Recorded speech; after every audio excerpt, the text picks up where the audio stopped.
Welcome to another episode of Philly to Detroit Boxing. We got a very special guest on with us today, 19-time national champ, 16 years old, Joseph Awinongya, man. How you doing today? I'm doing good. How are you guys? Good, Good, good. good. Thanks for coming on with us, bro. Thank you for having me.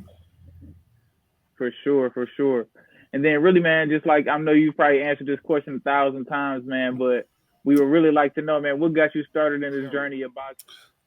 So the main thing that got me started was having my dad around as the coach, and you know, having that also father figure to help out with the sport, to take you through the thick and thin, to like show you all the ropes. It's a great addition. So with having that help and seeing that he was in the sport prior, I just wanted to start it up. And then so after I started that up, and then from like 5 to 8 intense training, I would say that was when I had my toughest training. And then I had my first fight at 8. And then you said your dad was a boxer. Is he like your main trainer now? Yeah, he's my main trainer. Okay. And how is that relationship with you guys? Because sometimes we can get people who are in that like father fighter relationship and kind of can go sideways sometimes. hmm But obviously, you guys are doing very well for yourselves. Obviously, how has that relationship been for you guys? Just having him as your trainer rather than just another trainer that you guys could have paid to do it or something like that. it's he first started out training other people. So uh, when I was born, he was training other professional boxers. So he had some people that fought for world titles. So then, at one point, he said he didn't want to continue boxing anymore, and then that's when I popped up and said I wanted to start the sport up. So after I did that, then the relations, it's always been good between us.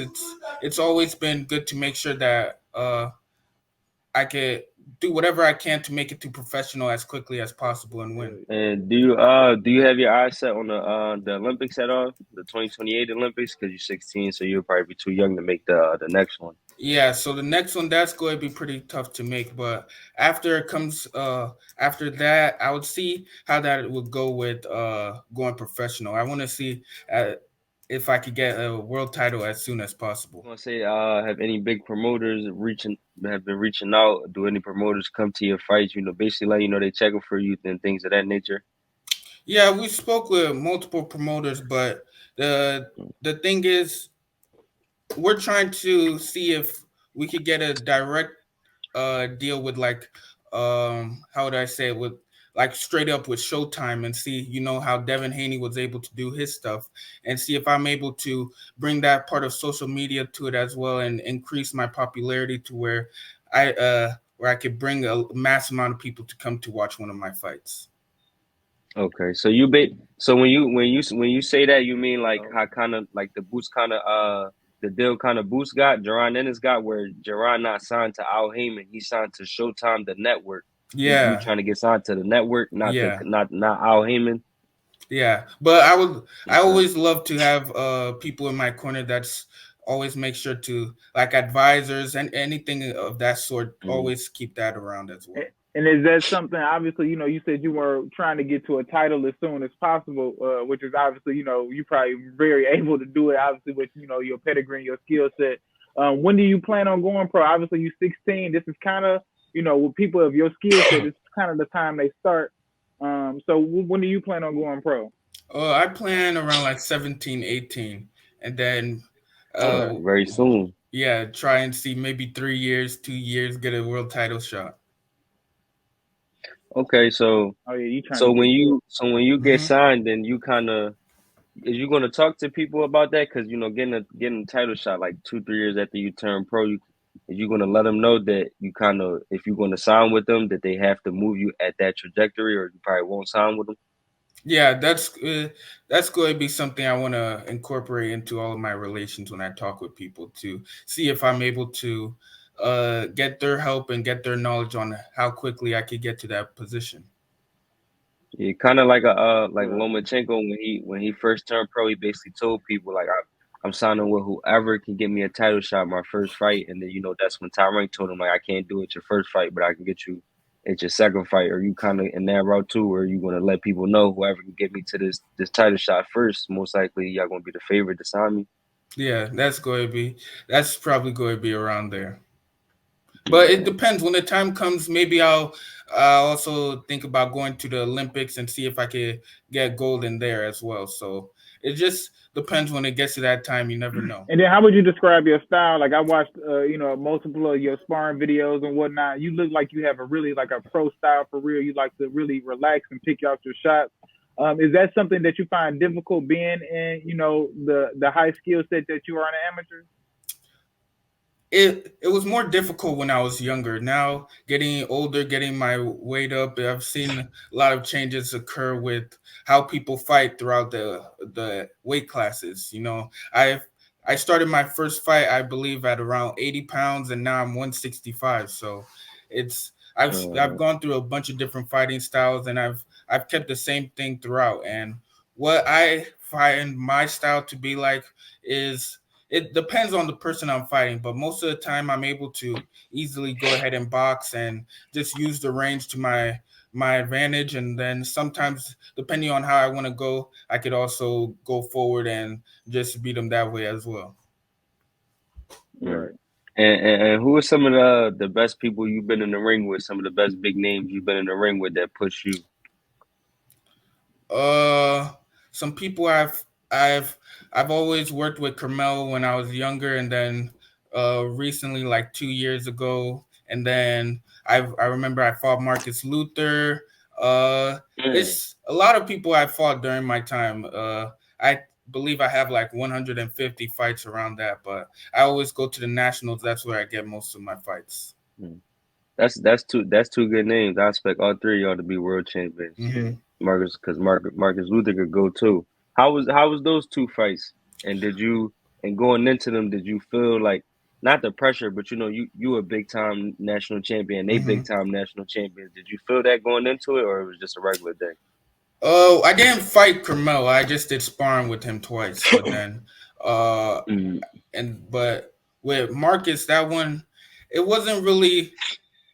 I didn't have nervousness like going into the fight. It was just how how our different styles would match up against each other, and to really see where I could find my advantage. And then, could you tell us a little bit about like some of the guys you kind of look up to that you kind of like study? You're a big guy. Just some guys that maybe are light heavyweight or 168 that you really like a lot. I don't really watch boxing that much, but when I used to, I like watching like Tank and Deontay Wilder. I always loved the that type of style when it comes to the fighting. But um, yeah, I don't have that many people that I would look up to in the boxing. I just try to see what I can make mine. Right. And do you kind of not watch boxing a lot because you always in it? So Yeah, you be kind of that's the needing a break. main yeah, that's the main thing. But then also sometimes some of the fights just be too boring to watch, so I don't like watching too much. And then could you just tell us a little bit about, obviously yourself, we've watched all the videos and whatnot, seeing that, you're enrolled in college at Hmm. 13, you're doing all these amazing things, man. Could you just tell us a little bit about your upbringing and how just how you were raised and whatnot? I was always raised to the point where, like, when it comes to boxing and school mixed together, to make sure that I always have my schoolwork first and try to finish that with the top grade that I could get. So from a young age, I've always studied tremendously, and then from 13, I wanted to make that advancement into college. So prior to that, I finished high school, got my diploma there, and then went straight to college at 13 years old. So I went to a community college for 2 years, got my associates. After that, now I'm at USF, where they gave me a full ride and going for my marketing and nursing degrees. Hey, shout out to you, Man, man. that's You going crazy, for man. everything, You real doing right. the thing, man, for real. And does No, you does it doing the get hard thing, man. to balance all that, to balance schoolwork and boxing? Yeah, it does get pretty hard sometimes, but my parents, they're always relying on making sure that if I need to take a day off or two from the boxing, that I could go ahead and just focus on the schoolwork to make sure I get good grades. So it depends. Like if I have a test or something coming up that I just go ahead and work harder for that as well. Like say the same way that I would fight for, train for a national, I have to train for all the tests the same way. All right. So basically, your Right, parents make sure that you're a student athlete and that you're a student first in that order. Yeah. Mm-hmm. Right. right. And then kind of man, kind of going back to like the school thing. Are you staying on campus or are you just kind of commuting? Yeah, I'm commuting to campus, so I like say my classes are at 9, then I just go there at 8 o'clock. Then I'm just stay there from 8 to like 1:30. Then 2 o'clock I go to the gym. Then 3 come back. Then later on in the day go back to the gym again. All right. Hmm. Right. And is it hard going to school basically in terms because most people go to school to find a career, but it's like you kind of got two careers. You got the career that you trying to achieve while you're in school, and then you got this boxing thing where it's like most people in school don't really have something else going for them where they probably gonna be promising in. So is it hard sometimes even getting up to get there, knowing that you about to be this world champion, or you assume you about to be this world champion and things like that? Yeah, it's it's a little bit different because sometimes I'm like, oh, it's just the having the thoughts of like, oh, I have boxing. What if like I just took off from school like how the other boxers do, but I want to always make sure I also have that backing. So I just need to make sure that I have these degrees behind me so that later on down the line that I can also, if it ever comes back to that, then I have that backup plan as well. That's definitely gonna help you in the business factor when you deep into your pro career. The fact that you're just smart and went to all these schools and learned all these things and stuff. Yeah. Right. Is that oh that's a good question to kind of go off of that too. Like when you do become pro, do you plan on doing most of the like the business aspects of it yourself, like being really involved with it? Because sometimes fighters can kind of have this management team or promoters kind of do the talking for them, and then they can kind of get run into these bad deals and things like that. Is that something you kind of want to do for yourself? Yeah, that's one of the main reasons I also try to get myself as knowledgeable as I can because my mom's always been the stern one on making sure that I could go ahead and get into that business field and know what I'm looking at and see that I could also make choices for myself. So she's always made an impact to make sure that I know what I'm doing. So she's the one that helped me with the schooling, and so I have my dad for the boxing and my mom for the school to make sure that I'm able to incorporate myself into the business when it comes to my professional as well. Definitely, yeah. Mhm. Because we know Is how there that can go. anybody? It's always a fighter messed up with the contract. Hmm. I was going to ask you, is there anybody that you fought in the amateurs that you feel like you're going to meet at the top one day? Like anybody that you fought, and like I'm gonna see you in 4 or 5 years when we at the top of the mountain. There's a lot of people that I've fought, but I, d- I don't know because every time I fight like two people and then in a weight class like maybe twice and then after that then I'm up in the weight class because of a growth spurt. So I'm trying to see where I'm going Yeah. to land myself at, what weight class I'll land myself at in amateurs. So uh maybe maybe soon I'll be 176 or go back down to 156. You never know. So just making sure that I'm able to keep on growing and then find out who's going to be a nemesis throughout the years. Hmm. No, definitely. Now I was gonna say, yeah, going. I was looking at, just kind of searching you and just studying who you are, just looking up to your Instagram and the couple of interviews you did. You're definitely not shy about, calling guys out and making it known that you want to fight the best guys, and whether it be the amateurs or whatnot, the nationals. Where does that mentality come from? You know what I mean? Where does that confidence come from? Uh, I would say that comes from just doing it for so many years because I've been going to nationals since 8 years old, and when you go to that field, you don't get to cherry pick who you get to fight. So whoever comes your way, you just have to. So I've always made it a goal to see this is the time to learn. This is the time to really get used to every style that there is. So make the choice to go ahead and fight the best to see what you can also gain from that. And have you fought internationally? No, I went out to Ghana one time with my family, and then I did some sparring and fighting over there, but it's when I get to the youth part of boxing, then that's when I get to start fighting international. All right, and when you went over to Ghana, did you kind of feel the difference between that style and the USA style, or was it kind of the same for you? Yeah, that style is like I would say it's like how Marcus fights. They like fighting like that, just throwing hard punches and keep on moving forward. You talking about Marcus Luther? Yeah, And then, yeah, him and Camaro had a crazy first fight. yeah. I saw the last fight. It was that one was Hey, good. I know you said you don't watch boxing, but I know you've been hearing about these good fights coming up, man. Obviously, next week we got Canelo and Jermell Charlo. How do you feel about that fight? It depends how I saw Canelo fight his last fight with I remember I forgot the dude he fought with John last. Ryder. John Yeah, Ryder. yeah. That Uh-huh. how I saw that fight. I don't know how this one would go. Uh, it just depends. I would say it might. No, I don't know. I don't know. I don't know. It's going to be hard to pick one. You got somebody you leaning towards in that one? When I start leaning towards someone, then the other one ends up winning. So I'm gonna just keep my decision quiet. And how you feel about that Errol Spence Jr. versus Terrence Crawford fight?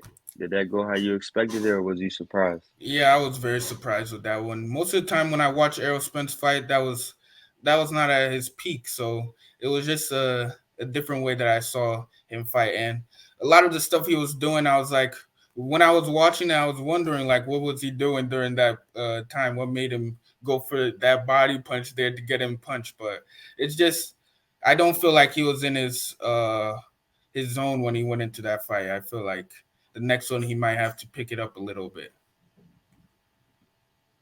No, for sure. And that was gonna be the next question. Do you even want to see a rematch, or you don't even? Yeah, I don't think there needs to be a rematch. I think he's already gone through enough when it comes to the car crash, and he's done a lot in boxing already. So I feel like he's already at the part where he needs to, like, it wouldn't be bad if he just made the choice to quit now. Okay, so you don't want to see the 154 or 154, but you don't think he'll do better with being able to rehydrate a little bit more at 154. Or you feel like it'll be the same result? Yeah, it might be the same result if he doesn't change up the game plan. But if he does change up the game plan and finds a way to deter the jab from the opponent, then he's good. But Hmm. if he lets that jab keep on getting off and then he takes those small shots, then it's going to lead to something else. So it just depends what his game plan goes into this next one. Right. The weight didn't probably make a difference for you, at least. Like, it's the skill set, kind of one of those Yeah. type of things. Mm-hmm. Yeah. And you got Cool Boy Stephen and the Monster Inoue. Did that go how you expected it? That was probably the first time that I watched Inoue fight, and it's I like his fighting style, but I would say he's going to be someone that'll make it far in boxing. Yeah. Definitely. I mean, I guess I want to ask this too, since you're a young prospect coming up. How do you feel about the overtime boxing? They're making a splash in the boxing scene right now. They're doing big things. Have you seen any of it? Just like maybe just like little. I think they actually did the video of you, I believe, overtime. How do you feel Yeah. about their integration into boxing? Yeah, I feel like this is just going to be another gateway for small upcoming boxers to make a name for themselves. So I feel like whenever a company or a group wants to start up something for boxing, that's just the best idea to get everyone an opportunity to show their skills. So I also like the video they did on me. It was pretty nice as well. Yeah. No. Yeah. Yeah. And how Over do they dope just video. pick people to do those videos? Yeah, I think they just pick one because we didn't send them any information or anything. They just find it All themselves right. then. That's even better then, because they picking I mean, some good people. They they pick they just pick showing Zay love. Quinn, I'm about to say they picked you. There was a Quinn Moses. They picked Manny got one. I think Carmel got Yeah, one. Joseph Brown, I think got one. Joseph Brown got one. Yep. Yeah, Yeah, they that's just showing love. That's dope. Then. Yeah. I thought they was reaching out to y'all and things like that. Yeah, they didn't reach out at all. They got the information themselves, then post it.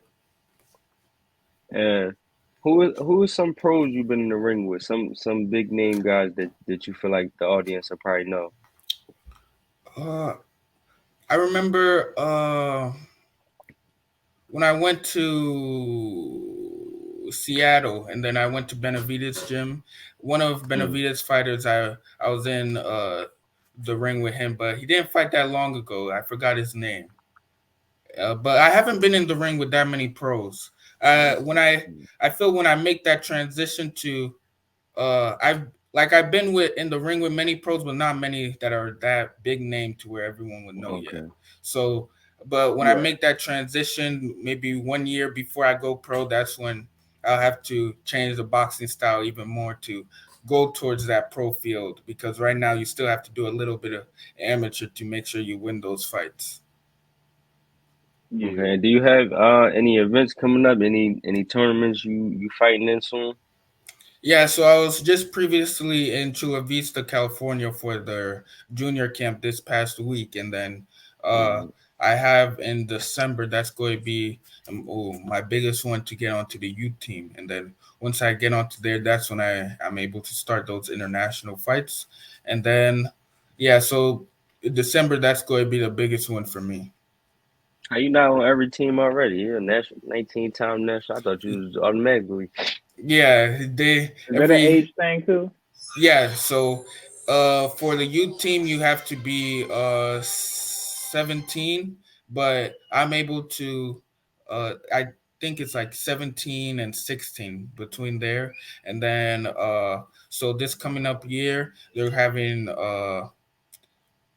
that one, they're going to have all the international fights for that. So that's the one that I really need to get on to, because every year they change it depending on who wins the USA Nationals. No. Where is that one located, or where is that one gonna be held at? I believe that one's going to be in Lubbock, Texas. Oh, okay. Yeah, that's where a lot I of think the nationals would be at. Yeah. yeah, I think Sosa was telling us about that one. So I think she's gonna try to get in that one too. Yeah, she definitely gonna get in that time. Oh yeah, I because she said, gotta remake the team. Yeah, you gotta remake the team. that's crazy. Knowing that they gonna win it. You got any more questions? No, I don't got no more, bro. I appreciate you for hopping on with us. We definitely appreciate you for coming on. We definitely gonna be on the lookout for you. We know you're gonna do big things, so we appreciate being a part of the journey for sure. Yeah, thank you guys. And give out your social medias, let everybody know where they can find you at. So my Instagram, Joseph Awinongya Jr., last name being Awinongya, and then Facebook, Joseph Awinongya, and then YouTube is Joseph Awin, JosepHAWIN, no spaces. All right, appreciate you for coming on, champ. Yeah, thank you guys. My guy, Yeah. 19-time national champion Joseph Awinongya, man. Thanks, bro.